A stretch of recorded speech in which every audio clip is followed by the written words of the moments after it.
ಅವಧೂತ ಚಿಂತನ ಶ್ರೀ ಗುರುದೇವ ದತ್ತ ದಿಗಂಬರಾಯ ವಿದ್ಮಹೇ ಅತ್ರಿ ಪುತ್ರಾಯ ಧೀಮಹಿ ತನ್ಯೋ ದತ್ತ ಪ್ರಚೋದಯಾದ. ಸ್ವಾಮಿ ಮಹಾರಾಜ ಕೀ ಜಯ. ಎಲ್ಲ ಸ್ವಾಮಿ ಸಮರ್ಥ ಭಕ್ತಾದಿಗಳಿಗೂ ನಿಮ್ಮನೆ ಹುಡುಗ ಸಂತೋಷ್ ಪತಂಗೆ ಮಾಡುವ ನಮಸ್ಕಾರಗಳು. ನಮ್ಮ ಯೂಟ್ಯೂಬ್ ಚಾನೆಲ್ ಸ್ಟಾರ್ಟ್ ಆಗಿ ಸುಮಾರು ಈ ಡಿಸೆಂಬರಿಗೆ 3 ವರ್ಷ ಹತ್ತತ್ರ ಬರುತ್ತೆ. ಸೊ ಇಲ್ಲಿ 3 ವರ್ಷ ಹಿಂದೆ ಬಿತ್ತಿರ್ತಕ್ಕಂಥ ಬೀಜಗಳು ಇವತ್ತು ಫಲ ಕೊಡಕ್ಕೆ ಪ್ರಾರಂಭ ಆಗಿವೆ. ಅಂದ್ರೆ ಆವಾಗಿನಿಂದ ಸೇವೆ ಮಾಡಿಕೊಂಡಿರ್ತಕ್ಕಂಥ ಬಂದಿರತಕ್ಕಂಥ ಎಲ್ಲಾ ಭಕ್ತಾದಿಗಳಿಗೆ ಇವತ್ತು ಅದ್ಭುತವಾಗಿರ್ತಕ್ಕಂಥ ರಿಸಲ್ಟ್ಗಳು ಬರ್ತಾ ಇದೆ. ಅದಕ್ಕೆ ಆ ದತ್ತ ಮಹಾರಾಜರಿಗೆ, ಸ್ವಾಮಿ ಸಮರ್ಥರಿಗೆ ಕೋಟಿ ಕೋಟಿ ನಮಸ್ಕಾರಗಳು ತಿಳಿಸ್ತಾ, ಅಂತಹದೇ ಒಂದು ಅದ್ಭುತ ಪವಾಡವನ್ನ ನಾನು ಇವತ್ತು ಅಂದ್ರೆ ಶನಿವಾರ ದಿವಸ ಇವತ್ತು ನಿನ್ನೆ ನಡೆದಿರ್ತಕ್ಕಂಥ ಘಟನೆ ಇದು ಪೂನಾದಲ್ಲಿ ನಡೆದಿದೆ. ಇವರು ಮೂಲತಃ ಗುಲ್ಬರ್ಗಾದವರು. ಇವರ ಹೆಸರು ಬಂದ್ಬಿಟ್ಟು ಸಂತೋಷ್ ಅಂತ. ಇವರು ನಮ್ಮ ಒಂದು ಯೂಟ್ಯೂಬ್ ಚಾನಲ್ ನೋಡಿ ನಮ್ಮ ದೇವಸ್ಥಾನದಲ್ಲಿ ಹೋಮ, ಪೂಜೆ, ಅಭಿಷೇಕ ಇವುಗಳನ್ನೆಲ್ಲ ಮಾಡಿಸ್ಕೊಂಡು ನಮ್ಮ ದೇವಸ್ಥಾನದಿಂದ ಒಂದು ದತ್ತಾತ್ರೇಯ ಮಹಾರಾಜರ ಒಂದು ಫೋಟೋ ಮತ್ತೆ ಭಸ್ಮ, ಪ್ರಸಾದ ಇವುಗಳನ್ನೆಲ್ಲ ತರಿಸ್ಕೊಂಡು ಅವ್ರದ್ದು ಒಂದು ಹೋಟ್ಲ್ ಇರುತ್ತೆ. ಆ ಹೋಟ್ಲಿನಲ್ಲಿ ಒಂದು ವ್ಯಾಪಾರವನ್ನ ಪ್ರಾರಂಭ ಮಾಡ್ತಾರೆ. ತುಂಬಾ ಚೆನ್ನಾಗಿ ಕಷ್ಟ ಇದ್ರೂ ಕೂಡ ಆ ಕಷ್ಟದಲ್ಲೂ ಕೂಡ ಸುಖವನ್ನ ಪಟ್ಟು ಇಬ್ರು ಗಂಡ ಹೆಂಡತಿ ತುಂಬಾ ಆನಂದವಾಗಿರ್ತಕ್ಕಂಥ ಜೀವನವನ್ನ ಮಾಡ್ತಾ ಇರ್ತಾರೆ.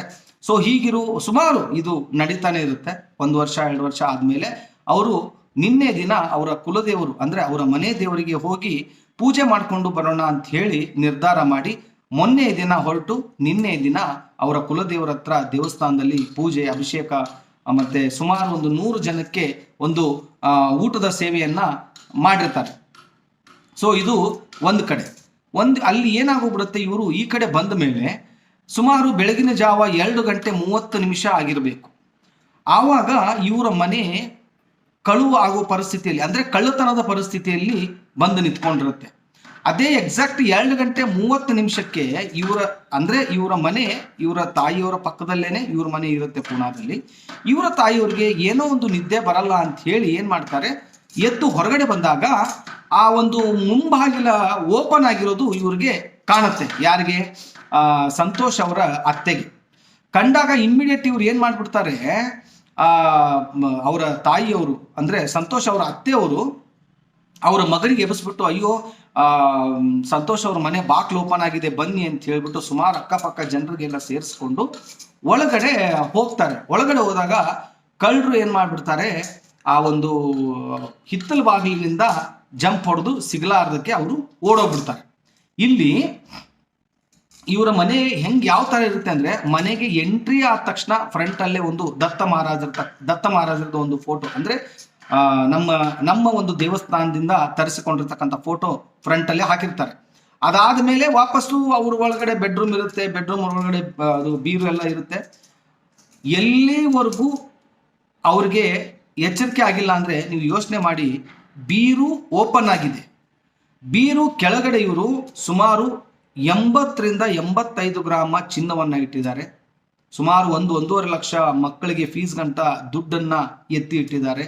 ಅದರ ಕೆಳಗಡೆನೆ ಸ್ವಾಮಿ ಸಮರ್ಥರಿಗೂ ದತ್ತ ಮಹಾರಾಜರಿಗೂ ಕಾಣಿಕೆ ಹುಂಡೆಯನ್ನ ಎತ್ತಿಟ್ಟಿದ್ದಾರೆ. ಇಷ್ಟೆಲ್ಲಾ ದುಡ್ಡು ಬೀರುವಲ್ಲೇ ಇದೆ. ಜಸ್ಟ್ ಇನ್ನು 10 ನಿಮಿಷ ತಡವಾಗಿದ್ರೆ ಎಲ್ಲಿ ಇವರು ಚಿನ್ನವನ್ನ ಅಡಗಿಸಿಟ್ಟಿದ್ರು ಆ ಲಾಕರು ಅವರು ಓಪನ್ ಮಾಡಿರೋರು.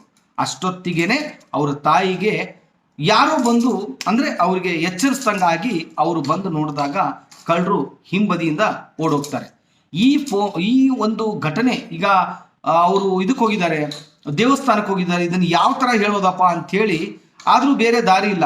ಸುಮಾರು 3:30ಗೆ ಅವರ ಅತ್ತೆಯವರು ಸಂತೋಷ್ ಅವ್ರಿಗೆ ಫೋನ್ ಮಾಡಿ, ಈ ತರ ನಿಮ್ಮ ಮನೆ ಕಳುವಾಗಿದೆ ಅಂದಾಗ ಅವ್ರಿಗೆ ಶಾಕ್ ಹೊಡೆದಂಗಾಗತ್ತೆ. ಅವ್ರು ಏನಂತಾರೆ ಅಂದ್ರೆ, ಮೊದಲು ನೀವು ಅಲ್ಲಿ ಒಂದು ಬೀಗ ಇದೆ ಅದನ್ನ ಓಪನ್ ಮಾಡಿಬಿಟ್ಟು ಆ ಗೋಲ್ಡ್ ಎಲ್ಲ ಇದೆಯಾ ಇಲ್ಲ ಅಂತ ಚೆಕ್ ಮಾಡಿ ಅಂತ ಹೇಳ್ತಾರೆ.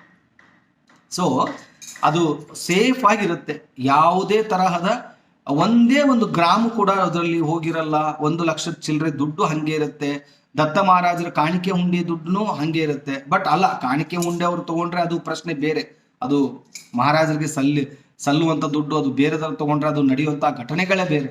ಸೊ ಹೀಗಿರೋ ಪರಿಸ್ಥಿತಿಯಲ್ಲಿ ವಾಪಸ್ಸು ಅವರಿಗೆ ಫೋನ್ ಮಾಡ್ತಾರೆ, ಇಲ್ಲ ಯಾವುದೇ ತರಹದ ಒಂದು ವಸ್ತುಗಳು ಮನೆಯಿಂದನೂ ಹೋಗಿಲ್ಲ ಅಂತ ಹೇಳಿದಾಗ ಅವರು ಸಂತೋಷ್ ಅವ್ರ ವೈಫು ಮತ್ತು ಸಂತೋಷ್ ಅವರು ನನಗೆ 3 ಗಂಟೆಗೇನೆ ಫೋನ್ ಮಾಡೋಣ ಅಂತ ನಿರ್ಧಾರ ಮಾಡಿರ್ತಾರೆ. ಬಟ್ ಬೇಡ ಅಂತೇಳಿ ಒಂದು ಬೆಳಗ್ಗೆ 6:30 ನಾನು ಅವಾಗ ಜಸ್ಟ್ ಕೂತ್ಕೊಂಡಿದ್ದೆ ಎದ್ದು, ಆವಾಗ ಫೋನ್ ಮಾಡ್ತಾರೆ ನನಗೆ. ಫೋನ್ ಮಾಡಿದ್ಮೇಲೆ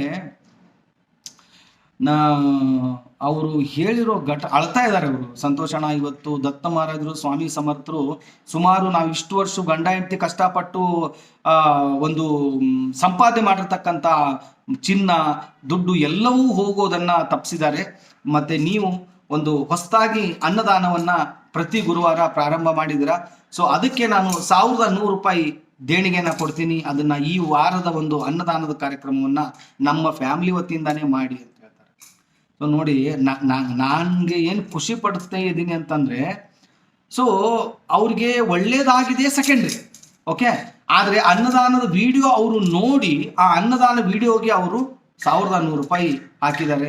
ಅವ್ರಿಗೆ ದತ್ತ ಮಹಾರಾಜರು ಸ್ವಾಮಿ ಸಮರ್ಥರು ಒಳ್ಳೇದು ಮಾಡಲಿ. ಆಮೇಲೆ ನಾನು ನಿಮ್ಗೆ ಇನ್ನೊಂದು ಹೇಳಕ್ಕೆ ಇಷ್ಟಪಡ್ತಾ ಇದ್ದೀನಿ, ನಾವು ನಿಮ್ಮೆಲ್ಲರ ಸಹಾಯ ಸಹಕಾರದಿಂದ ಪ್ರತಿ ಗುರುವಾರ ಒಂದು ಪ್ರಸಾದದ ಒಂದು ವಿನಿಯೋಗ ಮಾಡೋಣ ಅಂತ ಹೇಳಿ ನಾವು ನಿರ್ಧಾರ ಮಾಡಿದ್ದೀವಿ.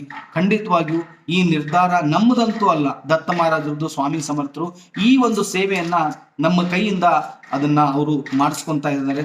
ಪ್ರಪ್ರಥಮ ವಾರದ ಒಂದು ಮೊನ್ನೆ ಗುರುವಾರ ಆಯ್ತದು.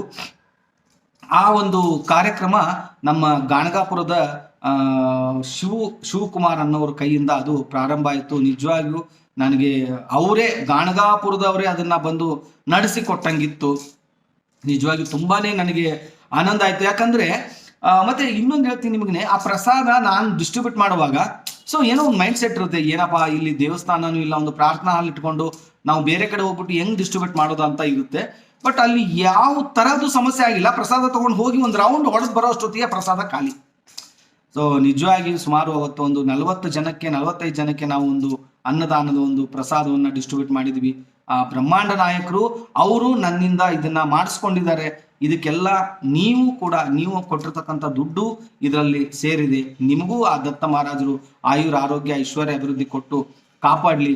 ಮತ್ತೆ ಇದನ್ನ ಪ್ರತಿ ಗುರುವಾರ ಮಾಡುವಂತೆ ನೀವೆಲ್ಲರೂ ಸಹಾಯ ಸಹಕಾರ ಮಾಡ್ತೀರಾ ಅನ್ನೋ ಒಂದು ನಂಬಿಕೆ ವಿಶ್ವಾಸದಿಂದ ಮತ್ತೆ ನೆಕ್ಸ್ಟ್ ನಾನು ಆ ಒಂದು ಅನ್ನದಾನದ ವಿಡಿಯೋ ಕೂಡ ನಾನು ಹಾಕಬೇಕು ಅಂತ ನಾನು ಅನ್ಕೊಂಡಿದ್ದೀನಿ ಖಂಡಿತವಾಗಿಯೂ.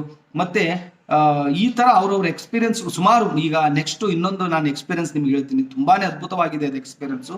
ಅದು ತುಮಕೂರಲ್ಲಿ ನಡೆದಿರ್ತಕ್ಕಂಥ ಘಟನೆ. ಅದನ್ನ ಖಂಡಿತವಾಗಿಯೂ ನಾನು ಮುಂದಿನ ವಿಡಿಯೋದಲ್ಲಿ ಹೇಳ್ತೀನಿ ಅಂತ ಹೇಳ್ತಾ ಇಲ್ಲಿಗೆ ಈ ಒಂದು ವಿಡಿಯೋ ಮುಗಿಸ್ತಾ ಇದ್ದೀನಿ. ಮತ್ತೆ ಒಂದು ಹೊಸ ಕತೆ ತಗೊಂಡು ನಿಮ್ಮ ಮುಂದೆ ಬರ್ತೀನಿ.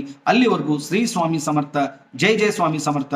ನಿಮ್ಮ ಏನೇ ಸಮಸ್ಯೆ ಇದ್ರೂ ಕೂಡ ಸ್ಕ್ರೋಲ್ ಮೇಲೆ ನನ್ನ ನಂಬರ್ ಬರ್ತಾ ಇದೆ, ಆ ನಂಬರಿಗೆ ಫೋನ್ ಮಾಡಿ ನಿಮ್ಮ ಸಮಸ್ಯೆಗೆ ಯೋಗ್ಯವಾಗಿರ್ತಕ್ಕಂಥ ಪರಿಹಾರವನ್ನ ದತ್ತ ಮಹಾರಾಜರು ಮತ್ತು ಸ್ವಾಮಿ ಸಮರ್ಥರು ಅವರು ಸೂಚಿಸ್ತಾರೆ ಅಂತ ಹೇಳ್ತಾ ಇಲ್ಲಿಗೆ ಈ ಒಂದು ವಿಡಿಯೋ ಮುಗಿಸ್ತಾ ಇದ್ದೀನಿ. ಅವಧೂತ ಚಿಂತನ ಶ್ರೀ ಗುರುದೇವ ದತ್ತ ದಿಗಂಬರಾಯ ವಿದ್ಮಯ ತ್ರಿಪುತ್ರಾಯ ಧೀಮಹಿ ತನ್ಯೋ ದತ್ತ ಪ್ರಚೋದಯಾತ್. ಗುರುದೇವ ದತ್ತ.